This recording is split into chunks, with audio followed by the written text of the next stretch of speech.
Alors pour l'exercice 2, ayant ce tableau des processus P1, P2, on nous demande de calculer le temps de réponse de chaque processus et le temps moyen de réponse dans chacun des cas suivants. 1. Pour l'algorithme d'ordonnancement FCFS. Alors pour cet algorithme, à l'instant T0 c'est l'arrivée de P1, donc il sera entièrement exécuté en premier, malgré que on note à l'instant T1 l'arrivée de P2, à l'instant T2 l'arrivée de P3. Il va continuer à s'exécuter le processus P1 jusqu'à terminaison. Il va terminer à l'instant T8, d'où on va démarrer avec le deuxième. Donc le critère ici c'est la date d'arrivée. Puis le processus P3. Donc voici les calculs demandés. Pour l'algorithme priorité sans préemption.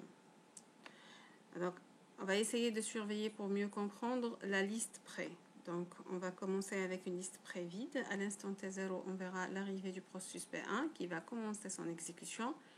Du moment qu'il est en possession du processeur, il ne sera pas arrêté jusqu'à terminaison. Ça, c'est le principe de sans préemption.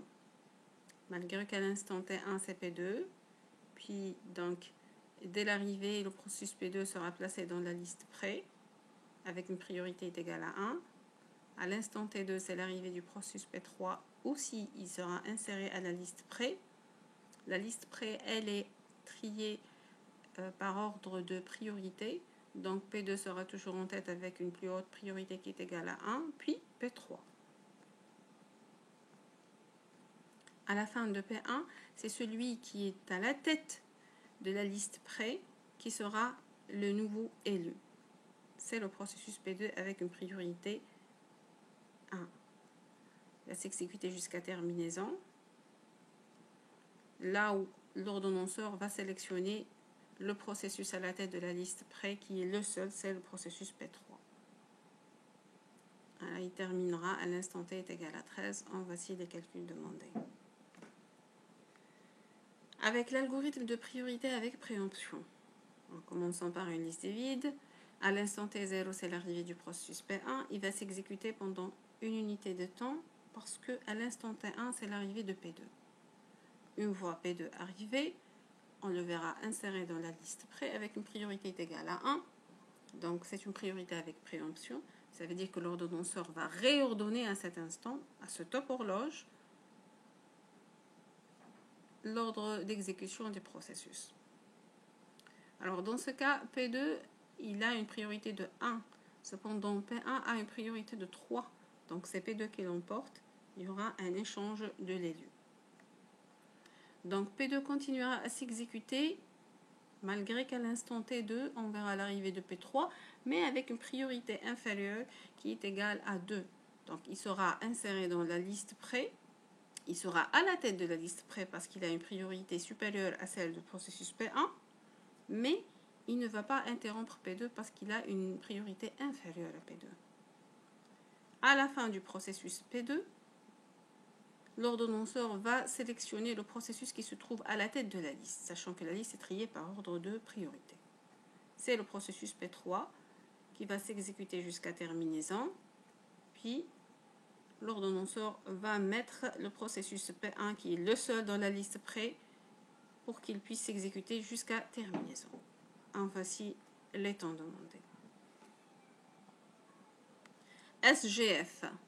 Alors, pour l'algorithme SGF, donc la liste pré vide, à l'instant T0, c'est P1 qui va commencer. Dès qu'il sera en possession du processeur, il va s'exécuter jusqu'à terminaison. Ça, c'est le principe de SGF. Maintenant, entre-temps, on verra toujours l'arrivée de de P2. À l'instant T est égal à 1, il sera inséré dans la liste pré avec un temps d'exécution qui est égal à 4. Donc, le critère ici, c'est le temps d'exécution. Puis, à l'instant T est égal à 2 avec un temps d'exécution qui est égal à 1. Donc, on verra le changement dans l'ordre dans la liste pré des processus. P3 sera placé à la tête de la liste avec un temps d'exécution minimal qui est égal à 1, puis P2. Une fois terminé le processus P1, c'est le processus P3 qui sera sélectionné parce qu'il est à la tête de la liste.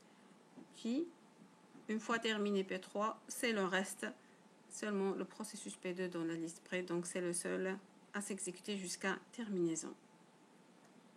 Voici les calculs demandés. Alors pour SRTF, commençons par une liste pré-vide, à l'instant T0 c'est P1, mais du moment que SRTF c'est un algorithme préemptif, ça veut dire que P1 aura seulement le temps d'un top horloge pour s'exécuter, puis donc il va s'exécuter une unité de temps. Au premier top horloge après le commencement, on verra arriver le processus P2. Il sera inséré dans la liste près. Le processus P2 a un temps restant d'exécution 4. Cependant, P1 a un temps restant d'exécution qui est égal à 7. Il vient de consommer une seule unité. Au total de son exécution, c'est 8. Donc, il lui reste 7 unités d'exécution. Donc, c'est P2 le plus court entre les deux. Donc, c'est lui qui sera en possession du processeur.